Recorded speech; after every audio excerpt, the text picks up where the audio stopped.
Welcome to my channel. ಇವತ್ತೊಂದು super ಆದ curry ತೋರಿಸ್ತಾ ಇದ್ದೀನಿ ಆಯಿತಾ. ನೀವು ಈ ರೀತಿ ಮಾಡೋದಿದ್ರೆ ಒಮ್ಮೆ ಟ್ರೈ ಮಾಡಿ ನೋಡಿ, ಸೂಪರಾಗಿ ಬರುತ್ತೆ.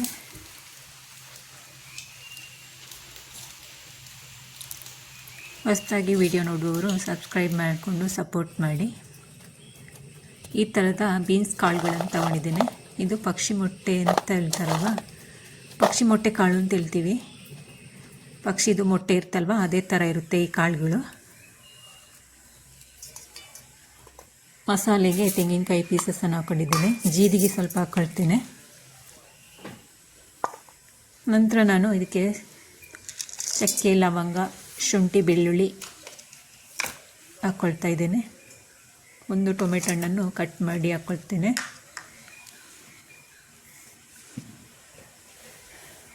ಒಂದು ಚಮಚ ಸಾಂಬಾರು ಪುಡಿಯನ್ನು ಹಾಕ್ಕೊಂಡಿದ್ದೇನೆ. ನೈಸಾಗಿ ಮಿಕ್ಸಿ ಮಾಡ್ಕೊಳ್ತೇನೆ.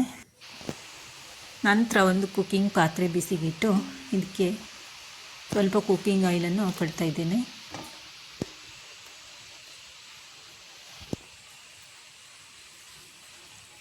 ಆಯಿಲ್ ಬಿಸಿ ಆದ ನಂತರ ಟೊಮೆಟೊ ಹಣ್ಣು, ಒಂದು ಈರುಳ್ಳಿ, ಕರಿಬೇವಿನ ಎಲೆಯನ್ನು ಸೇರಿಸ್ಕೊಳ್ತಿದ್ದೀನಿ. ಒಂದು ಸ್ವಲ್ಪ ಹೊತ್ತು ಬಾಡಿಸ್ಕೊಳ್ಬೇಕು.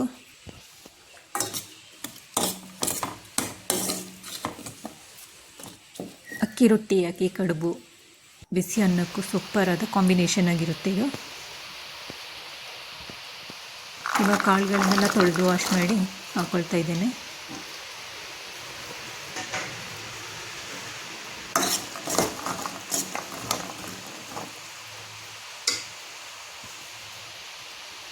ಒಂದು ಆಲೂಗೆಡ್ಡೆ ಸಿಪ್ಪೆ ತೆಗೆದು ಕಟ್ ಮಾಡಿ ಹಾಕ್ಕೊಳ್ತಾ ಇದ್ದೇನೆ ನಾನು.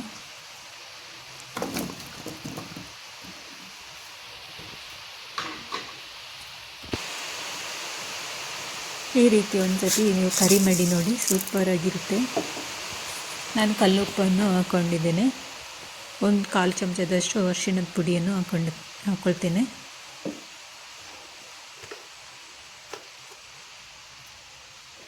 ರೆಡ್ ಚಿಲ್ಲಿ ಪುಡಿಯನ್ನು ಹಾಕ್ಕೊಂಡಿದ್ದೇನೆ.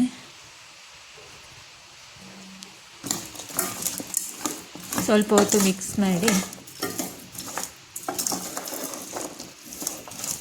ಇವಾಗ ಮಿಕ್ಸ್ ಮಾಡಿರುವಂತಹ ಮಸಾಲೆಯನ್ನು ಸೇರಿಸ್ಕೊಳ್ತಾ ಇದ್ದೇನೆ.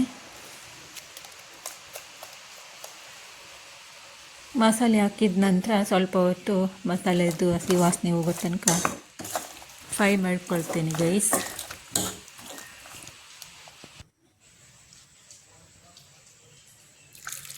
ನಂತರ ಇದಕ್ಕೆ ನಾನು ಬೇಯುವಷ್ಟು ನೀರನ್ನು ಹಾಕಿ ಬೇಯಿಸ್ಕೊಳ್ತೇನೆ ಚೆನ್ನಾಗಿ. ಇದು ಮುಳುಗುವಷ್ಟು ನೀರು ಹಾಕಬೇಕು.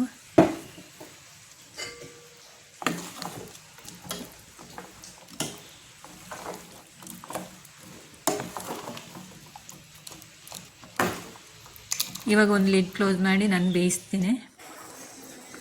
ನಂತರ ಬೆಂದಾದ ನಂತರ ಈ ರೀತಿಯಾಗಿದೆ ನೋಡಿ, ಸೂಪರಾಗಿರುತ್ತೆ. ಈ ರೀತಿ ಒಂದ್ಸತಿ ಕರಿ ಮಾಡಿ ನೋಡಿ.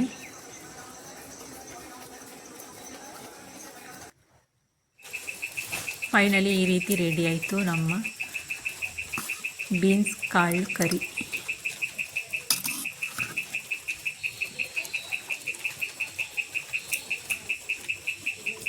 Thank you for watching. ಎಲ್ಲರಿಗೂ ಬಾಯ್.